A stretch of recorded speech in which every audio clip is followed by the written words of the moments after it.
Très heureux de vous avoir très nombreux, vous qui nous suivez de partout à travers le monde grâce au réseau mondial YouTube.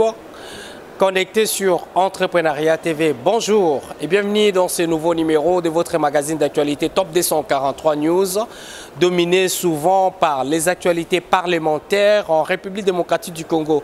C'est parti pour ce mercredi 13 janvier 2021. Nous sommes plus précisément à l'Assemblée nationale où en ce moment même, le ministre du Commerce extérieur est entré pour le moment d'échanger avec la commission mixte de la Chambre basse du Parlement. Pour ce faire, nous allons d'abord prendre le déroulement de cette activité d'échange qui sera consacré sur la ratification des projets de loi de la ZLECAf ou bien la zone de libre-échange continentale africaine qui doivent être déjà votés pour le vendredi 15 janvier 2021 par le bureau d'âge de l'Assemblée nationale. Pour ce faire, nous allons déjà directement entrer à l'intérieur, prendre d'abord l'ambiance de ces travaux qui s'est fait entre le ministre du Commerce extérieur mais également avec le membre de la commission mixte de la Chambre basse, comme je vous l'avais dit, et on va y revenir pour avoir les réactions des CD qui ont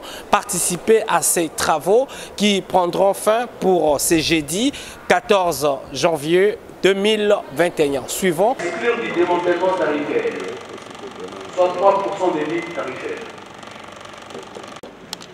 L'objectif de la zone de libre-échange continentale africaine, l'état de mise en œuvre opportunité pour la République démocratique du Congo, défi en œuvre de la zone de libre-échange continentale africaine, de l'OMC et de la zone, puisque le débat sera sans doute intéressant,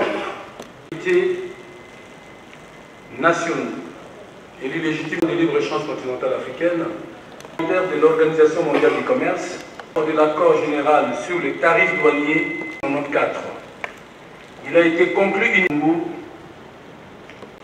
au commerce des services ainsi qu'aux règles et procédures des règlements de libre-échange continental africain. Portant création de la ZLECAf, les pays limitrophes de la RDC en genre, la République du Congo, le Rwanda et l'Ouganda. La création de la zone de libre-échange continentale africaine s'inscrit dans la réforme en 1963 par la création des organisations et donc inspirée de l'idéologie de l'agenda 2063, de une Afrique intégrée, prospère et paix. Honorable député, historique et résumé dans l'accord que vous avez au moins, celui relatif à l'état de mise en œuvre. Le dépôt du 22e son article 23. Le 5 décembre 2020, de la conférence de l'Union africaine, il s'agit de la réunion des chefs d'État, sur la zone de libre-échange continentale africaine, et déposé dans l'instrument de ratification auprès de la Commission sont en Égypte, Eswatini, Éthiopie, Guinée équatoriale, Namibie, Niger, Nigeria, Rwanda, République arabe sahraouie, Tunisie, Ouganda et Zimbabwe. Si à propos de la Zambie, les États ayant soumis leur liste de concessions tarifaires sont en 2021, c'est suite à la pandémie de produits sensibles et 3% des produits d'exclusion. Les libre-échanges de la zone, les libre-échanges continentales africaines, en 10 ans pour la libéralisation le droit des douanes des produits sensibles.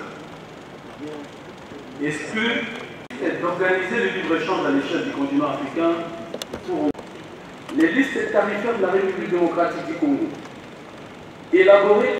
Je suis membre de la commission ECOFIN et nous sommes en train de statuer sur le projet de loi ici de ratification pour que la République démocratique du Congo fasse partir de la zone de libre-échange. Il va falloir que les élus que nous sommes, nous puissions finaliser les travaux demain. Je pense que pour l'instant, moi personnellement, notre pays n'a pas de produits pour exporter. Et donc, cela va bénéficier à d'autres pays voisins qui ont beaucoup de matières que nous importons chez eux. Il est donc question que nous ne puissions pas asphyxier les opérateurs économiques de notre pays parce que nous n'avons pas de produits à exporter pour que nous ayons des libre-échanges. Donc, l'économie de la République démocratique du Congo va en souffrir du fait que nous n'aurons pas beaucoup de matières ou de produits à exporter. Donc, raison pour laquelle pour moi, je voterai non pour cette loi qui va donc déranger l'économie de notre pays. Ça a commencé depuis mardi 12, aujourd'hui 13 et demain ça sera le dernier jour. Comment porte cette évolution? L'évolution, l'ambiance est très bonne parce que les élus sont en train de s'exprimer, mais il va falloir que la plénière va statuer sur les dossiers le 15 janvier de cette année. Et donc, c'est la plénière qui est souveraine. Nous allons devoir statuer ensemble pour que les uns et les autres donnent leur quitus. Merci pour votre fidélité. Vous venez de suivre les déroulements des travaux du projet de ratification de la zone de libre-échange continentale, ou la ZLECAf si vous le voulez bien.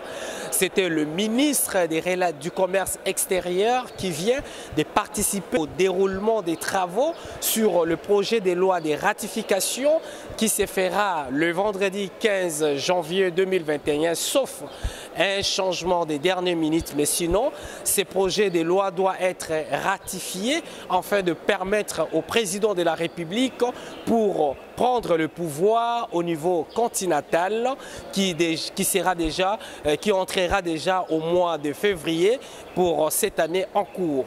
Merci pour votre fidélité, pour la confiance que vous accordez pour vous informer à travers nos informations qui sont dominées par les informations parlementaires en République du Congo. Vous venez là de suivre tout ce qui s'est passé aujourd'hui. Restez connectés, mais avant de nous quitter, abonnez-vous sur Entrepreneuriat TV, votre chaîne qui vous donne accès à suivre les informations grâce à Top 243 News. Restez connectés. D'ici là, portez-vous bien. À nous revoir très bientôt. Pour vous informer de l'essentiel de l'actualité en République démocratique du Congo en temps réel, il vous suffit de vous abonner sur notre chaîne YouTube Entrepreneuriat TV grâce à votre magazine d'information générale Top 243 News. Pour recevoir toutes les notifications de cette nouvelle édition des informations du jour. Au nom de toute la rédaction, nous vous remercions.